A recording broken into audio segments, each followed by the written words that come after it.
Good morning, everyone. I'd like to open this Polk County Board of Commissioners meeting. It's January 27th, 2026, 9 o'clock. All commissioners are present. Extra agendas are on the table by the back door. First up for approval of the agenda. So moved. Oh, excuse me. How about comments? Not on this agenda. Yeah, today is Tuesday. Yeah. So, sorry, just got news. I'm looking. How about join me for the Pledge of Allegiance?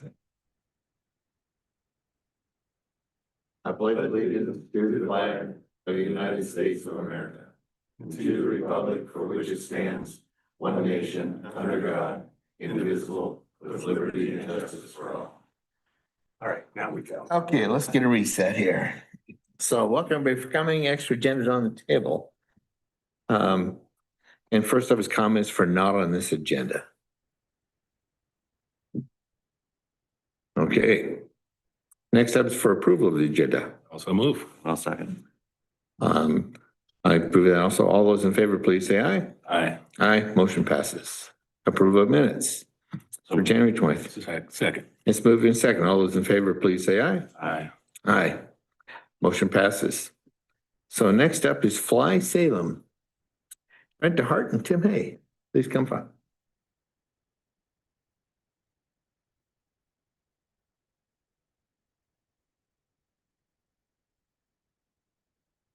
Good morning. Good morning.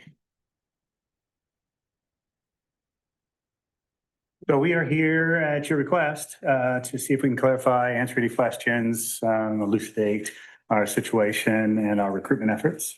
Do you want to start with questions from the commission or just a brief status? Why don't you give us an update on where you're at right now? Because you've got press that's basically painting a not very fun picture of where you're at, struggles with carriers at this point. So Sure. no reflection, from my opinion, from what I'm reading, no reflection on what work you guys are doing, just the condition of the systems out there right now. And Yeah, I'd be happy to. And the press is not the only one. We had a city councilor announce that the effort was dead. Inexplicably, I think it was because she was reading the press. So there's some misunderstanding, misperceptions out there. So the Fly Salem initiative to recruit commercial air service, recruit, retrain, retain and grow is still alive. City still has a consultant on contract to recruit a new carrier to replace the service we lost when Avelo changed its corporate strategy. We just recently committed to a recruitment conference coming up in first part of April, and where we will meet face to face with airlines again on all the airlines that we would target, and see if we can put together a package that intersects with the airlines, goals and resources. So I'm gonna say that there are a number of things that we have right now, despite Avelo's corporate decision to leave the West Coast to no fault of Salem. We have a number of things now we did not have before they came. So for that reason, it really helped us. We have all the ground service equipment necessary to serve charters and commercial airlines. We have actually people on the field who can work that equipment and service commercial aviation turnarounds and such as that. We have trained firefighters and police officers in aviation security needs. We have a TSA ready terminal. We have a TSA approved security plan, a robust, much more robust security plan than the Salem Willamette Valley Airport has ever had. So the elevation of the security will continue to be that high, which is great. All of these things are in place we didn't have before. And until they move them, we still have TSA equipment at the airport. And they will continue to be there until another field requests them. They have a need for them. Basically, the airport is providing free storage for TSA until there's another demand for that product. We hope to have, some commitment or some interest in returning service so that they don't end up moving them. But even if they do, we would have to petition to get equipment back. So the effort continues. It's a very volatile time. It seems like it's always volatile in aviation with carriers. One of the most significant factors hurting us is the bankruptcy of Spirit Airlines. So because they're in bankruptcy, not that they were a target of ours to recruit, but everyone is waiting to see what happens before they make decisions. So there's a bunch of cannibalism on the wait. So airlines are holding back allocation of aircraft because they think they'll be able to cannibalize Spirit when they stop flying, which might be momentarily. It's any day now. Yeah, yes.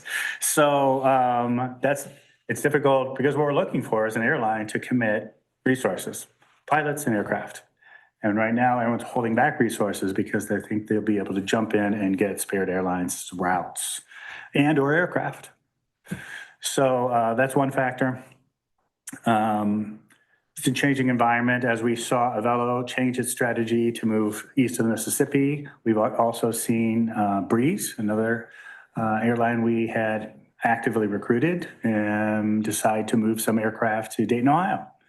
And that lessens the amount of aircraft available on the West Coast for them to grow the network here. Interestingly enough, we really thought the Breeze was a very high likelihood to take over some of the routes that Avelo was flying, including Salem-Willamette Valley.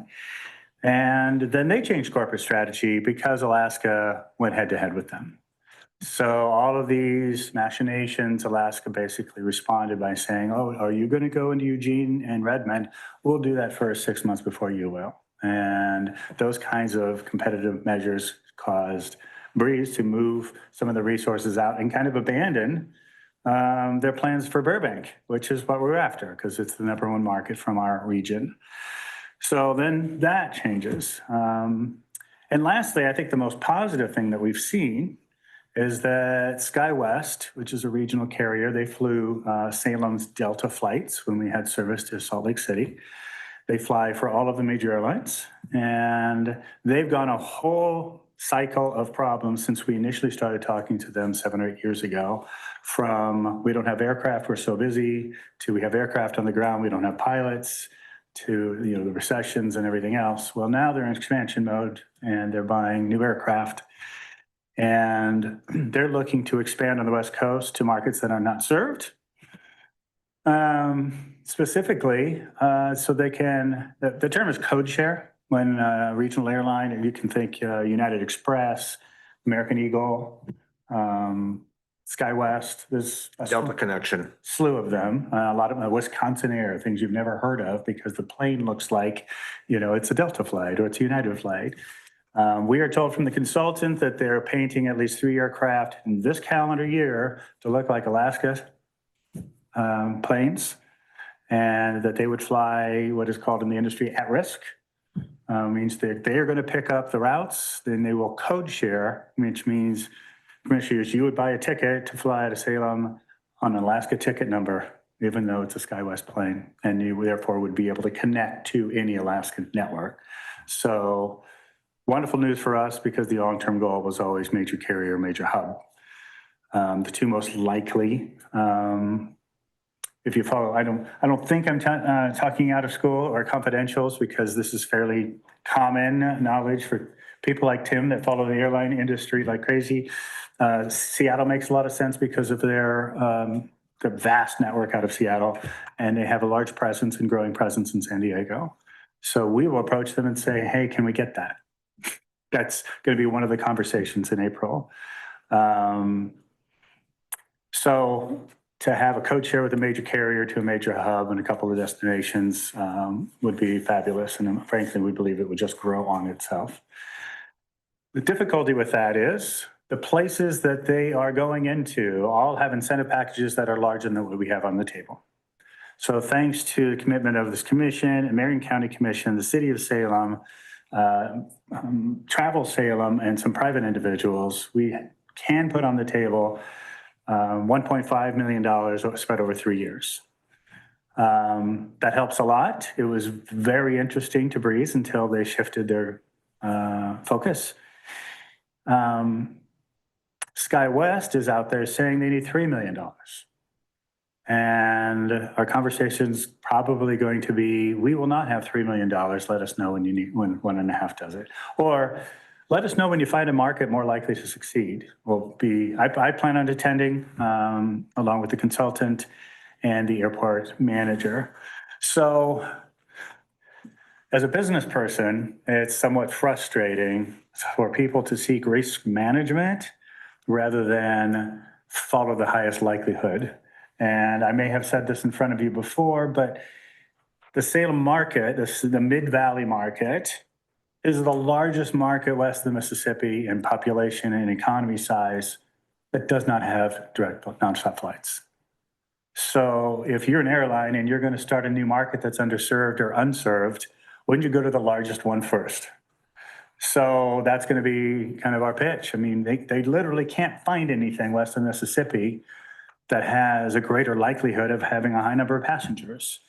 We also have statistics that show people are flocking away from PDX, which is shocking, despite PDX's $2 billion of investment and a fabulously beautiful terminal.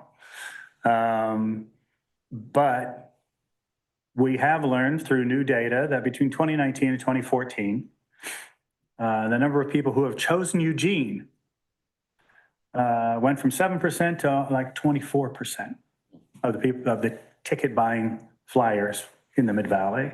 Huge number of people say they're trying to avoid PDX because of, the pain points of getting there and the cost.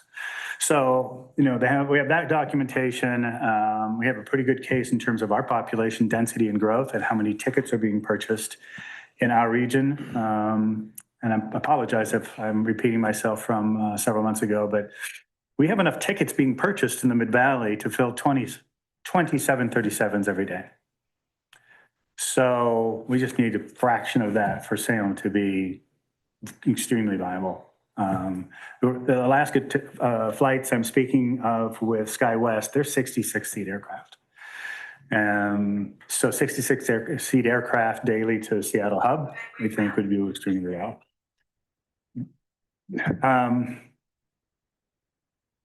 Any questions about what I've said so far? You read? Is this along the line of information you wanted to have?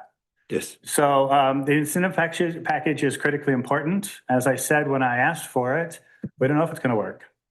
We hope it's going to work, and we hope it in conjunction with our data, our demographics, and frankly, the other piece that we have is we have load factors from the Vel. We did not have that. We were saying, well, we think, and these are the number of tickets are purchased, but now we can say this is how many people got on the aircraft and this is where they came from.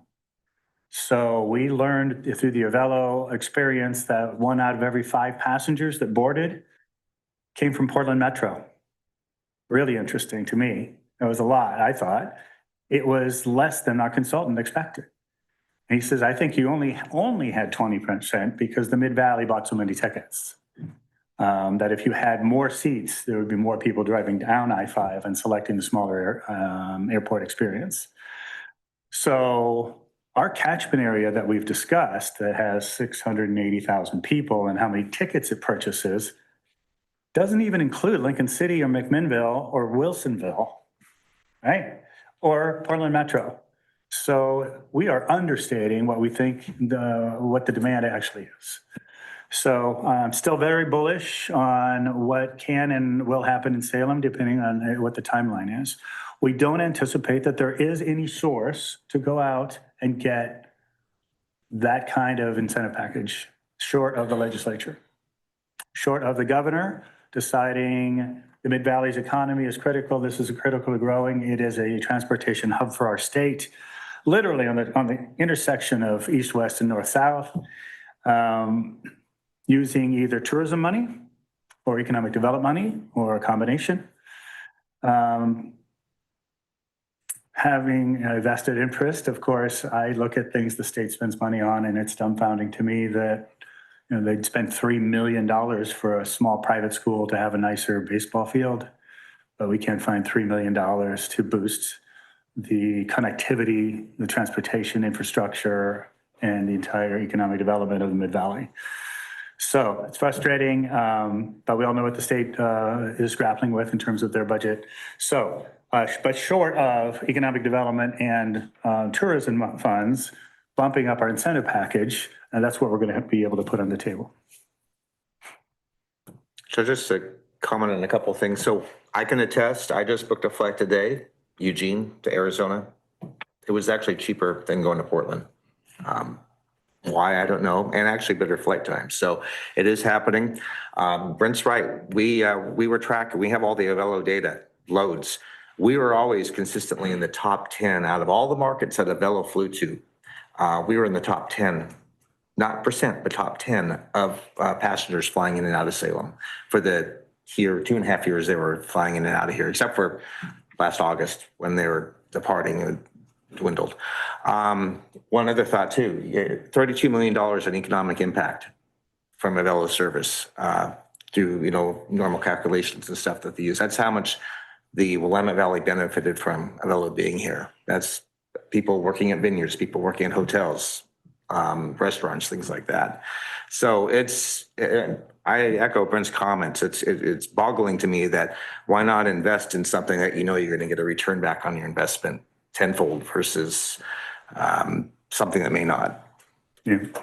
I should clarify for you and anyone listening, because I don't think it's particularly transparent. Fly Salem started as kind of an ad hoc committee, a consortium of interested parties in the private sector.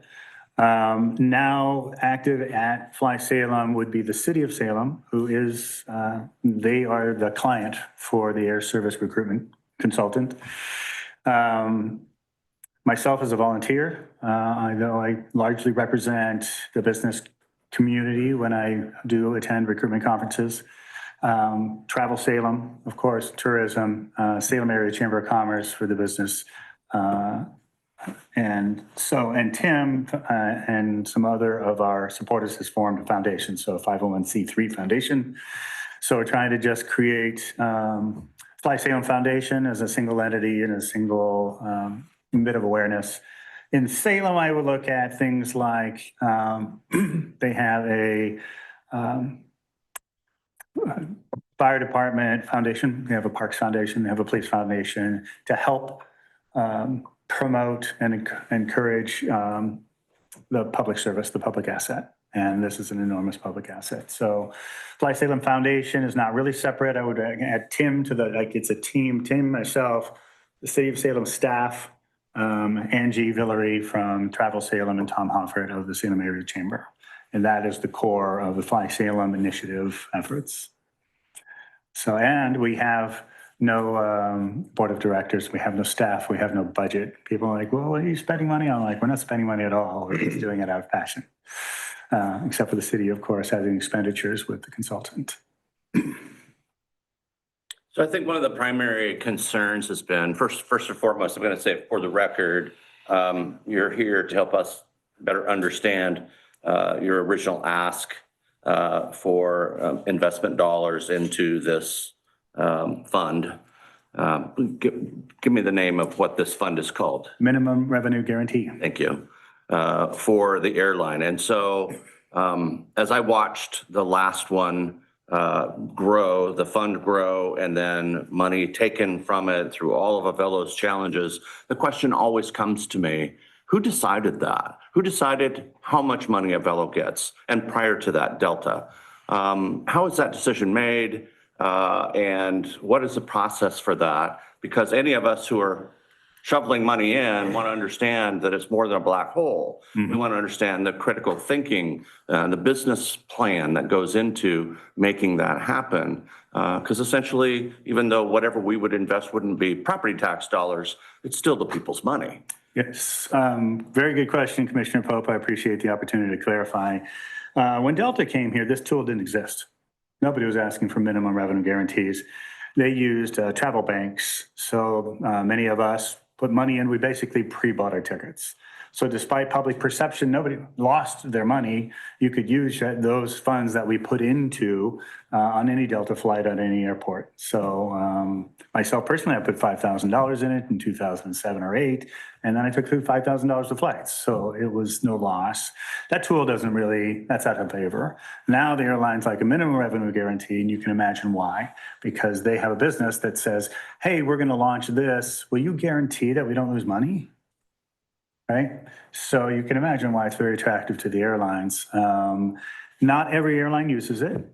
Allegiant, for example, does not use a minimum revenue guarantee. They ask for risk mitigation in different manners, like free ground service. They'll lower their costs on startup. So in terms of Avello, we were able to secure a federal grant, achieved $850,000 specifically for this purpose. It is a small community air service development grant. Then we raised matching dollars. So the dollar amount that went into the pool was a combination of a federal grant from the U.S. Department of Transportation, plus matching dollars that came from the private sector for $1.2 million. And that is the offer we put on the table for Avello. They didn't use it all. Actually, they stopped flying with about a third of that left on the table. When I initially started talking about the minimum revenue guarantee. Let me interrupt you for a second. So you said about a third of it's still left on the table. Where is it? Who's in control of that fund? The federal dollars go back to the US DOT, and the matching dollars are still in a fund at Travel Salem. And round numbers, it's about $100,000 of the private sector money. We're trying to get people who did participate and put money in to retain it towards the next effort. So does the Travel Salem Board have any, do they touch that at all? Do they have any engagement in that? Or is it strictly a Fly Salem Foundation decision as far as how that money is moved or dispersed? It's a dedicated fund that can only be used for MRG. Yeah. I know they're seeking, I don't know where they are in the process because I'm not in Travel Salem, but they're seeking each individual who donated permission to keep the fund. Gotcha. So would you roll this over to our next MRG effort? And most of them have. So great question. So yeah, that's sitting in a dedicated fund at Travel Salem, majority of which. So we think in terms of having about, of the 1.5 million we're putting on the table, 100,000 of that is rolled over from the Avello MRG. So there's also been a change to industry because when we started talking about this, and I started talking about people contributing to it, when we looked at the data for demand, we thought this is a no-brainer. These airlines are going to make money. We're going to put money in this MRG. They're never going to need it because we're going to fill this aircraft, right? Airlines such as Breeze, maybe Avello to a certain extent, airlines have told us, no, we view this now as price support. So now we're dealing with an airline attitude to use this tool to lower the prices however low they need to go to fill the aircraft for the first startup year. So they fully plan to use it. So anyone I'm talking to now, I'm telling you should assume that this is going to be used up and not, you'll probably get all or most of it back. And usually the agreements are 2 to 3 years. So I would say, frankly, that money going into it should be seen as money you're not getting back, that the airline will use it. Again, I'm very optimistic, but I've been looking at this data for a long time. I don't think that they have to sell it dirt cheap to fill 66 seats. I just don't, especially to Phoenix, where, I don't know, gentlemen, we're all mature here, but my friends that fly to Phoenix, they're going to spend more on golf that day than they do on an airplane flight. I don't think they're looking for a $39 flight or a $59 flight. So I think the demographics are a little bit different for people who have condos in Arizona that might fly there or have moved there outside of Oregon, but their grandkids are in the Mid-Valley and they're coming back to visit and all of these things. So it's one of just the conversations with the airlines, but I hope that helps answer the question that I think that the use of that tool has shifted towards, we're going to use that as a price support tool, and we're going to drain that fund to get the tickets down, because during the first year is most critical. If the seats are full, that means there's going to be more repeat customers we don't have to buy in years 2 and 3. So with Avello, what was the number of people per flight that were you selling out all the flights? The Burbank flight was exceptionally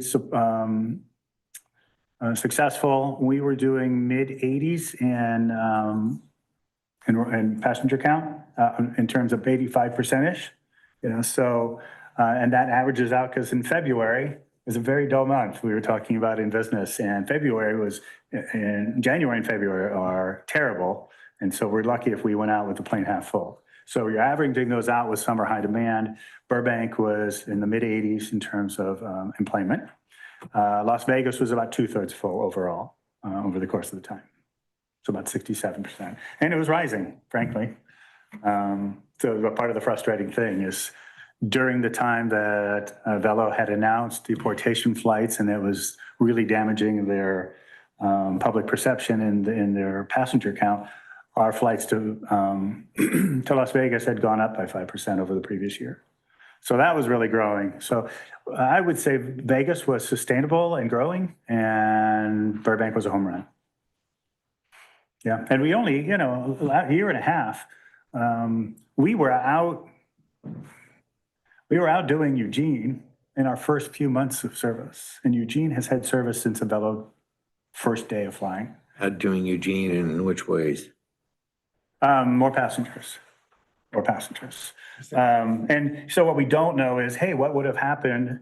Because what would have happened over time? It's just a startup. Eugene had a 3-year head start on us, and yet we were outperforming them in terms of passenger count right away. So if you'd given us 3 years instead of a year and a half, where would we have been? And unfortunately, it was very bad timing, and for us, very unfortunate corporate strategy that stunk us, and we didn't get a chance to get there. But, if we were doing that well on a route that didn't exist before with a limited flights, all conditions have showed that we would have continued to do really well. And now, we wanted to outperform Medford and Redmond and Eugene, and people forget that it wasn't a Salem thing in terms of the Velo. Also Tri-Cities, Pasco, and Humboldt County. There are a lot of communities in the West Coast or the Western region that lost a Velo service. Yeah, and Tim, I remember at the top of his head because his brain is sharper than mine, some of the statistics, but I do remember we were in the mid-80s in terms of passenger count for Burbank and in about 2/3 full for Vegas.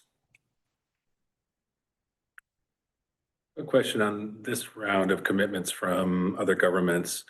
Are those commitments kind of earmarked and held in advance until a contract from a carrier is secured? How does that work? Thank you. For the Salem City Council, I will tell you that they voted to put it in upcoming budgets. So it'll go through the budget committee and this and that. Marion County Commission will be using lottery dollars and was very favorable towards carving off pieces for 3 years using their economic development funds. City of Salem is general funds, so it's for public perception, it's a little challenging. Question is not where they're getting the money, but are they writing the check this cycle? Is it a promissory commitment until conditioned on a contract? Yeah, we have not asked anyone to write a check to Travel Salem or anywhere else, and I can't foresee that we would. What we would ask of this commission is to earmark that in the budget process. If we end up not getting a carrier, gentlemen, then you can reallocate those funds. You can just say, hey, this came out of economic development funds or tourism funds or general fund, and we end up not recruiting a carrier, that would leave you those funds to reallocate in subsequent years. I don't think that for anybody it's going to fall, optimistically I wish, but I don't think for anybody it's going to fall in the current fiscal cycle. So we would be looking at 26, 27 budgets for a check to be written and putting it into a fund. Probably, let's see, the City of Salem manages, the sponsor of the airport, the owner is the City of Salem, so I think they would have to manage the MRG funds. Although last time it was split between the City of Salem and Travel Salem for the private dollar contribution. Because the city they were the recipient of the federal grant. Federal grant, by the way, has yet to go through a cycle under the Trump administration, and we don't know that they will start it back up.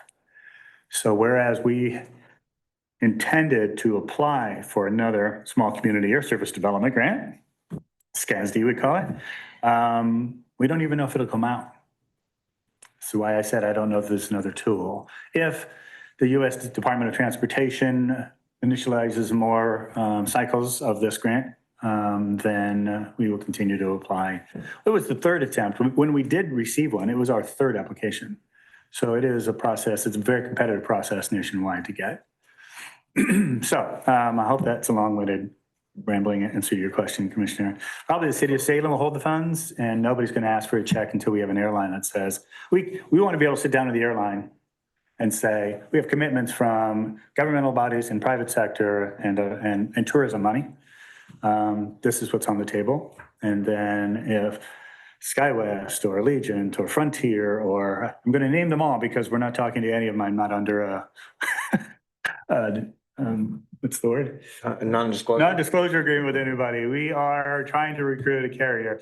At the point in which there's interest, when you say it's on the table and they say, this is what we would like to bring to Salem, that's when we'll come back and talk about writing checks. And then a question, you may not want to disclose everything, but has there been any talk with state economic development resources to match any local commitments? I have met with Business Oregon. Doesn't fit in any of their boxes. And outside the box might be, there's a discretionary governor's fund.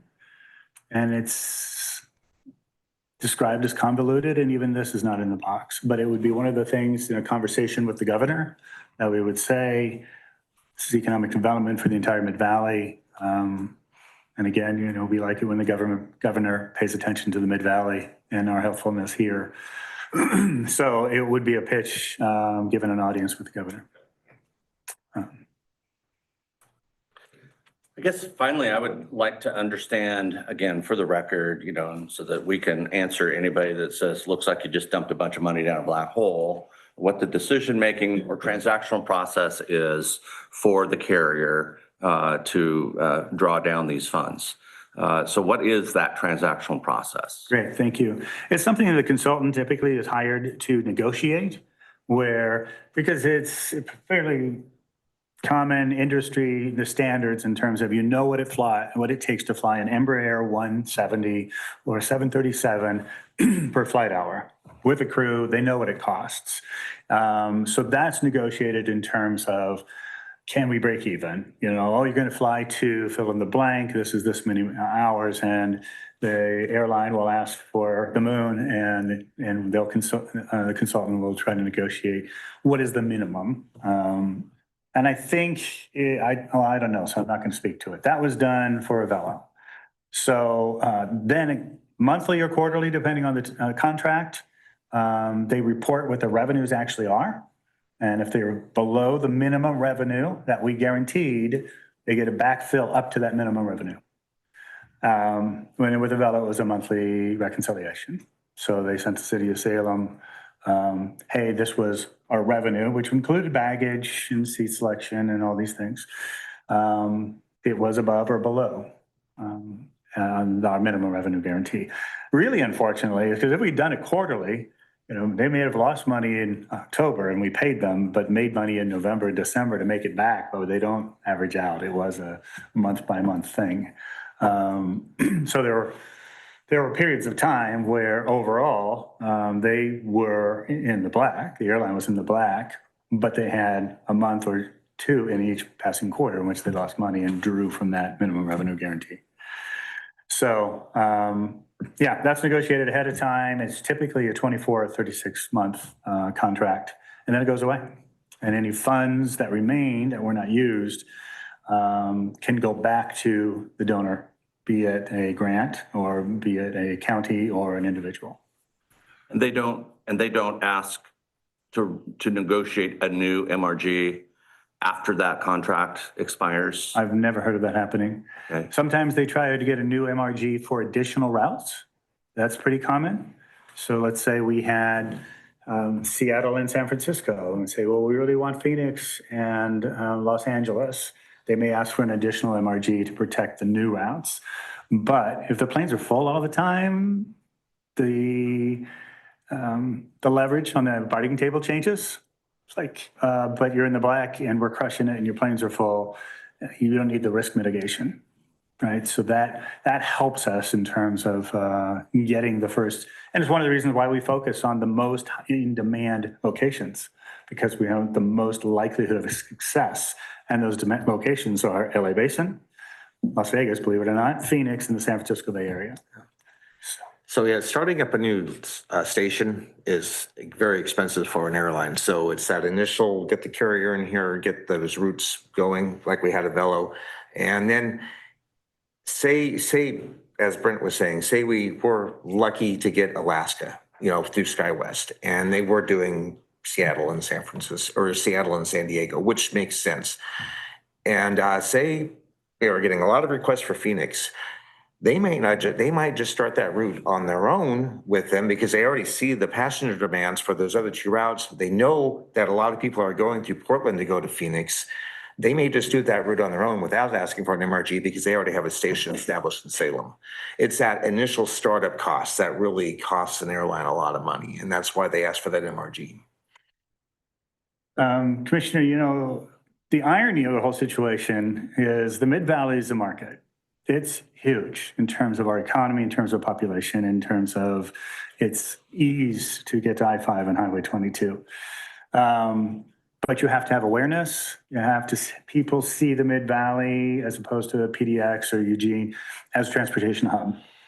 We would actually be more successful, in my opinion, if we had 6 locations, because there'd be so many people flying to so many different places that saw Salem-Willamette Valley Airport as a gateway, right? Instead of starting with, hey, can we trickle in 2 days a week to a couple destinations for weekend travelers at an ultra low cost?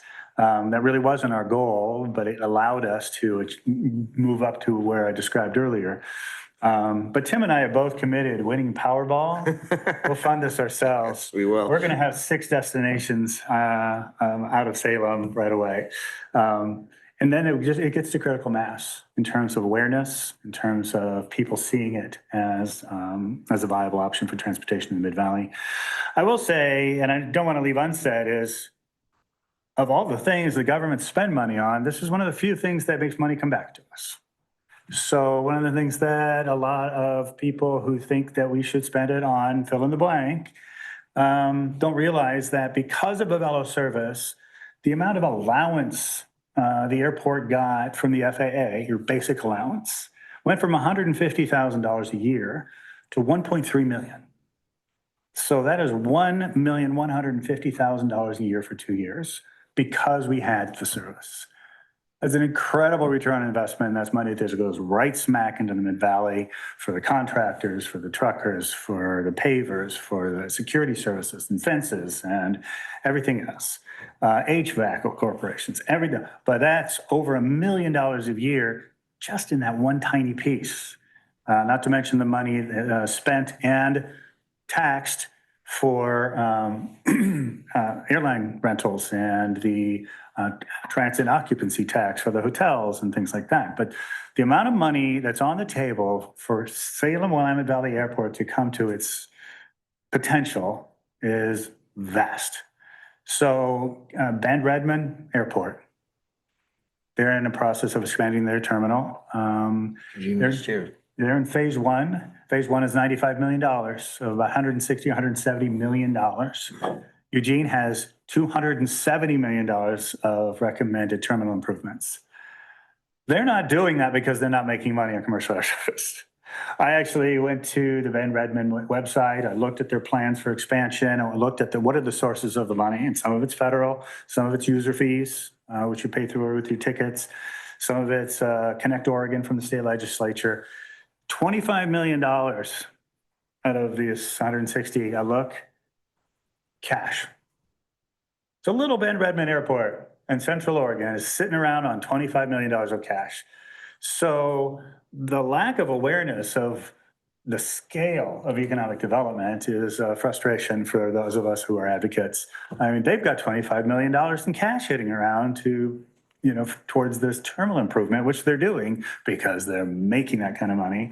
And Eugene's in the same situation, vast amounts. And, I don't want to say we want our piece, but it means that the traveling public and the demand for aviation transportation infrastructure is huge. And it's a moneymaker for a region. It's absolutely a moneymaker for a region in a vast sense.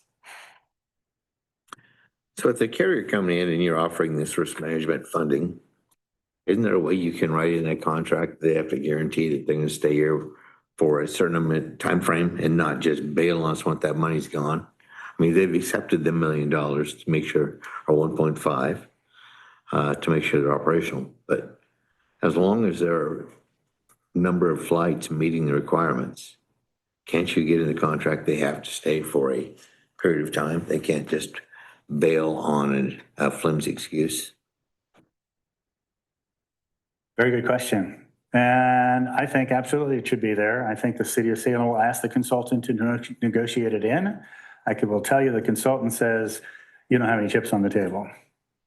Yeah, we have our hands out, and it's not to shake hands. It's like, please provide this for us. We have very little leverage to put that into a contract. I feel pretty confident that the city will ask the consultant to try to negotiate that in. Like, you can't bail in 18, 20 months. I would tell you, frankly, I don't think that we'd be successful in trying to negotiate that in. Okay. Our best bet is to fill the airplanes. I mean, Avello signed a 10-year contract with the city of Salem.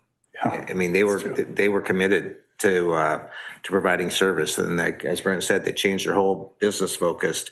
And one of the challenges Avello had is they were actually operating two independent airlines under one name. They had the East Coast and they had the West Coast. And so operationally, it was really difficult because if they had to shuttle planes from the east to the west to backfill a plane that was in repair or something, it cost them money. And it was really not the most efficient way to run an airline. So they decided to shut down the whole West Coast operation and move all the resources back to the East Coast. And, and they're doing well. They are expanding in some areas. They're, retracting in some markets that weren't providing, the resource or the revenue that they were hoping for. It's just the way the airline industry is. It's just, everything moves fast. It's never stable. You have carriers, starting service and stopping service. You have carriers merging. I mean, just last week, something out of the blue. I never saw this coming, but Allegiant Airlines is buying Sun Country Airlines, a little leisure airline out of Minneapolis. No one saw that coming in the industry. And so that took some people were speculating that maybe somebody is going to come in and buy Avello. Well, Allegiant might come in and buy Avello, or Sun Country might come in and buy Avello. No, that's off the table now because now Sun Country and Allegiant are tied up. So you never know, and what happens. As Brent mentioned, Spirit Airlines, they are bleeding money like crazy, and they just don't have a good business plan. 10 years ago, it may have worked. Today's world, it doesn't. And so it's just a matter of time, and the other airlines are hovering to say, okay, once Spirit goes under, we're going to go start grabbing up assets. We're going to grab up planes, pilots. JetBlue and Frontier and all the others are waiting for that to happen so they can, as he said, cannibalize Spirit so they can bolster their operations. It's one of those things where even big markets have to compete for service, for like international service. You got Port of Portland that puts millions of dollars out there trying to get Asia service back. They lost Asia service a few years ago. We're in the same boat, but we're just wanting domestic service. But there are a lot of things going for Salem. I mean, we do have the huge population base here, not even counting McMinnville and Lincoln City. And I really believe that it's a lot easier to get to the Salem airport from Mac than it is the Portland airport. I grew up in McMinnville, I know. And so there's just so many things going for it. It's just getting the carrier, what's the word I'm looking for? Getting their apprehensions around their apprehensions. And getting the right partner. Yeah, getting the right partner. You don't make it sound very promising, does it? Yeah. In terms of airlines, I don't really believe. I mean, we have to find the right partner, right? Avello could have been. They made some mistakes. They went all in on Sonoma, which nobody thought was going to work, and they hemorrhaged money. It was befuddling. It was a CEO decision. So, and then the deportation flights, which they announced, those two things hurt them badly in the West Coast. By the way, they just ended that contract. Yeah. I think the question should be in your mind is, what do we have on the table? Why is Salem attractive? Why do we think it's going to work? Because I believe in the demographics myself as a numbers person more than I believe in any individual airline. We all know that Oregon's going to grow along the I-5 corridor. And within 10 miles, in either direction because of our land use laws. So we know where the density is going to take place. My family moved me to San Jose in 1970, where San Jose International was less impressive than Eugene is today. So we can see the future. But what do we have competitively if we don't have the most robust incentive package? It's cost of doing business. So Portland spends $2.2 billion. That's all going to come out of the airline's pocket, right? Passengers and airlines. There's a cost per employment factor, a CPE. And Portland is right up there with San Francisco on the West Coast and going up. They haven't even sold all their bonds yet for them to have to recoup. One airline told me in confidence that they approached PDX and they said your CPE will be $40 a head.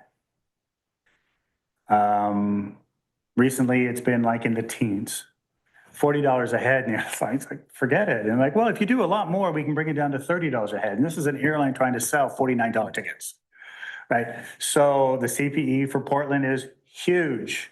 In Salem, it's less than $2. So if you talk to any of the low-cost carriers we've mentioned, there's a handful, right? There's Frontier and Allegiant and JetBlue and so forth. We can sit at the table and say, we will save you $25 per head if you just shift down I-5 corridor. So PDX, fly out of Salem. And that is very attractive to low-cost carrier. It's very attractive to all the carriers. What is your cost per employment versus PDX? So PDX has a lot of things going for it, and its beauty and its upgrades and convenience once you're there. But the cost per employment is an enormous recruiting tool. $25 a head for an industry that has very low margins to begin with. Seattle in a similar position as PDX, probably not as high because they don't have that. I'm not familiar with Seattle. I don't think it is even. I don't know what the numbers are, but I do know that Seattle's also in a growth mode. Alaska is really getting into the international world now with their acquisition of Hawaiian Airlines, and they need to expand significantly up there. So I'm sure the CPE is going to jump with that expansion. We think that the average CPE in Portland is growing from the high teens to the high 20s.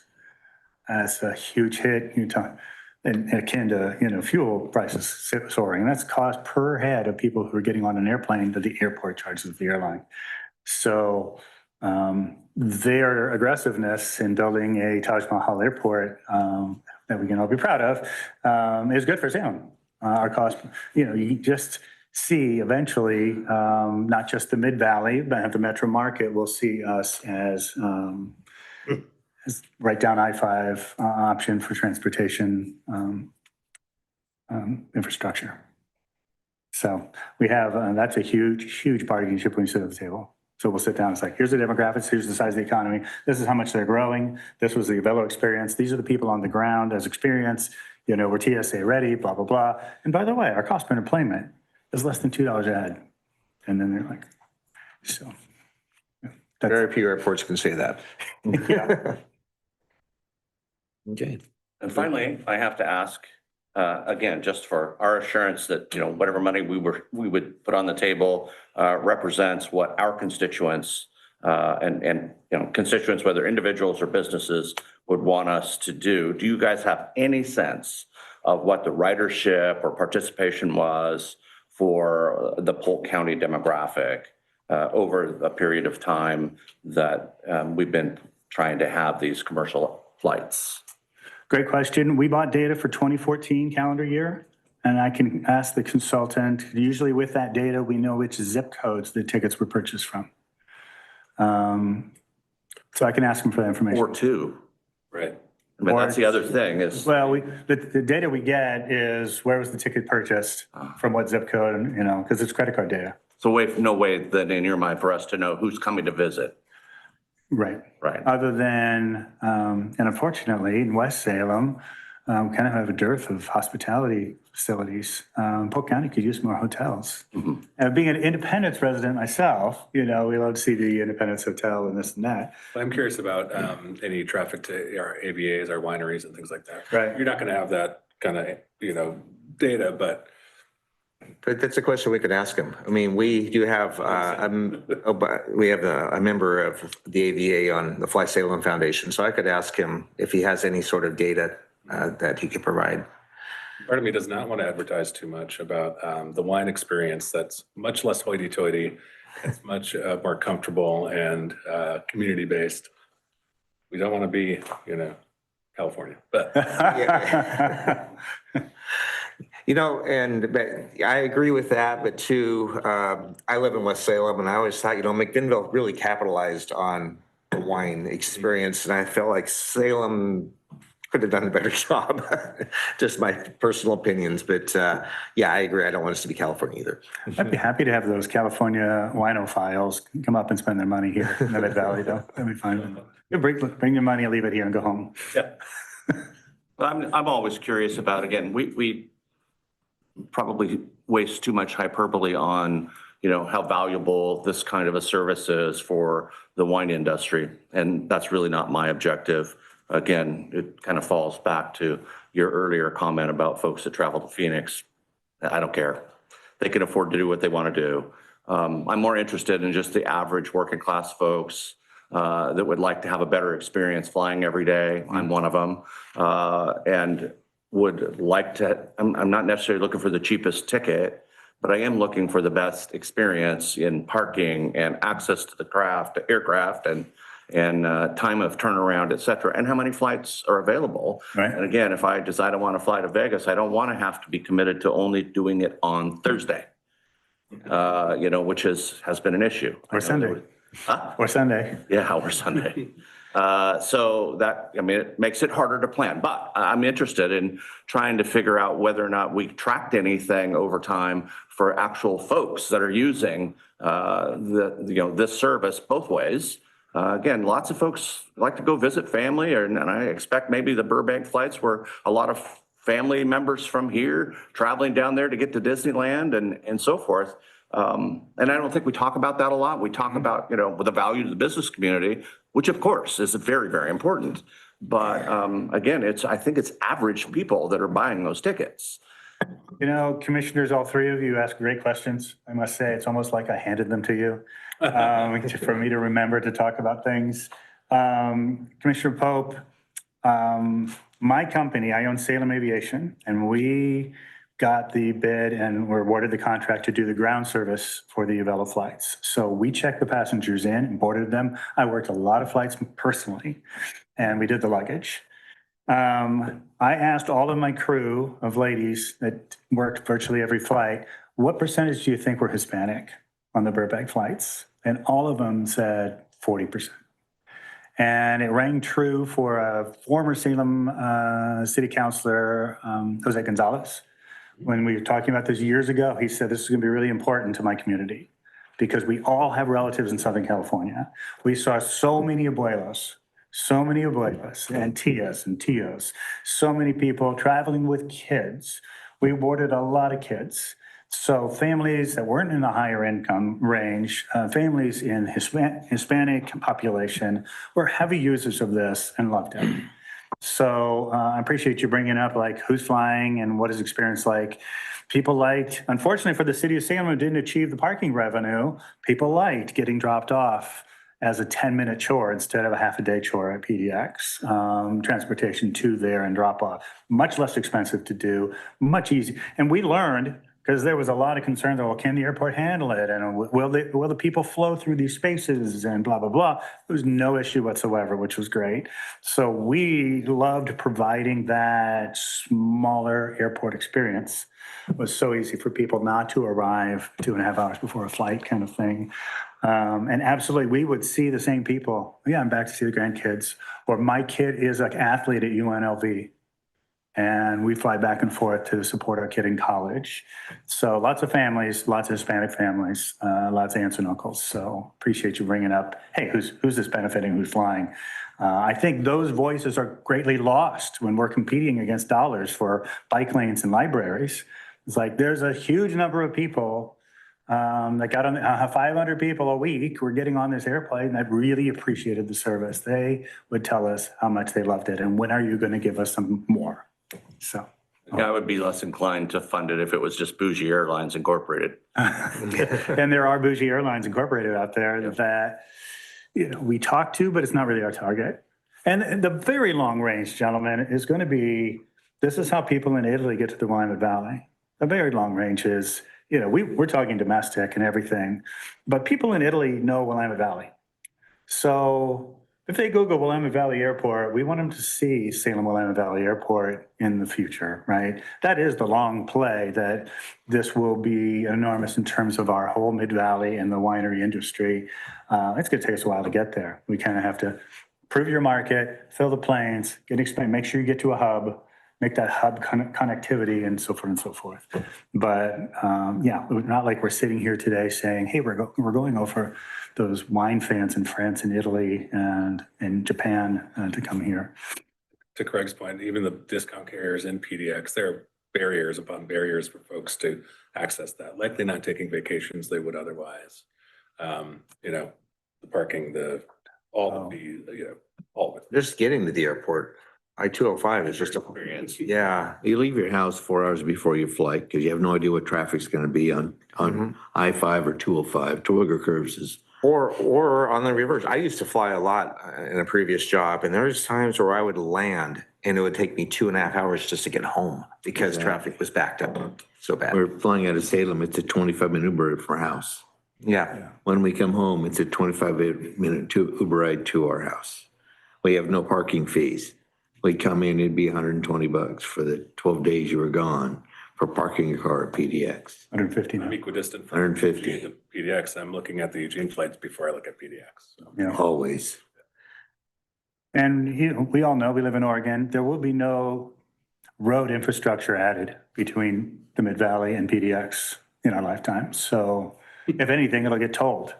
Yeah. So it's not going to get easier I travel a fair bit personally and for business. I think I did 12 flights last year. And all of them out of PDX. And once you're there, let's not lie, it's a beautiful airport. They've done a nice job, but the pain point of getting there and the cost of leaving, I was gone for like another $150 in my trip on your way out. Yeah. Looking at airport hotel, just not. In Yeah. the Or morning. hotel the night before, the time. And that's $200. Yeah. Yeah. And if I ask Commissioner Mordhorst for a ride to the airport, it's a half-day commitment, right? It's gotta, so. But the next time you do fly out of Salem, Commissioner, be sure to park there so we can get some parking revenue.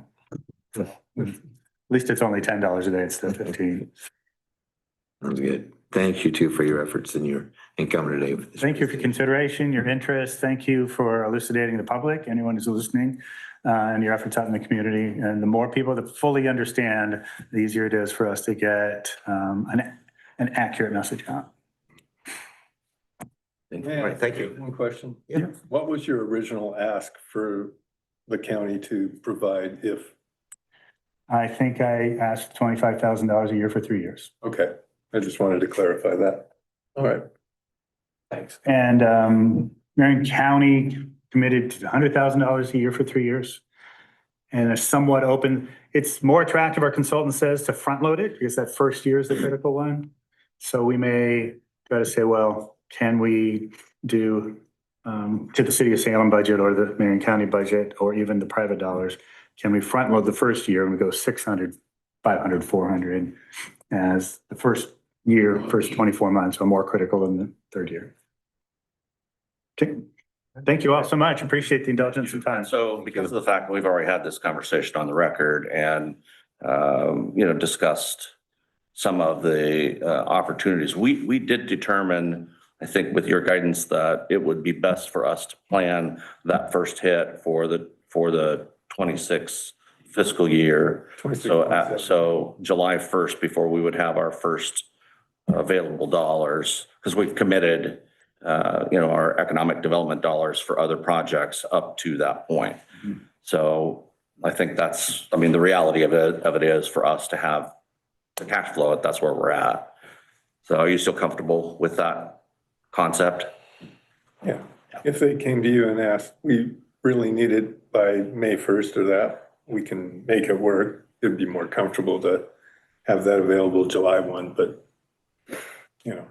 if that's the commitment. Then you need to put it through the budget process. Yeah, it's just one of the many things that we fund out of economic development, so But we're about a year out. 6 months out. Well, I mean, as far as attracting, Honestly, I would say chances are virtually zero that we get service this summer. So when we have discussions in April, will we try to push for a fall launch at the earliest? You want to launch at a period of time, you don't want to launch in January or February. Well, the bottom line though, for us is that you need to know that we've made the commitment and that we're there for the Right. 3-year term. Right, exactly. Thank you. Thank you, gentlemen. Just for the, Thank public- you. for the public who may want to comment or who's watching this, that will be a budget conversation and they're very much. It will be one of the elements that we describe when we do the Economic Development Fund. There are multiple things we fund out of there, so Mhm. but this would just be a shifting of one to another, but yeah. Thank you. All right, Great thank you. presentation. Any non-listed items? No, sir. Well, sir. I'll just throw something out there. When right as this meeting started, I just found out we had a rollover on 22 and a fatality yesterday. Yeah. And then a wreck this morning in Paradise Road. So for all of you listening, please slow down, drive sensible, don't take risks, leave home earlier. And be courteous when there's others on the road. So with that, we're adjourned.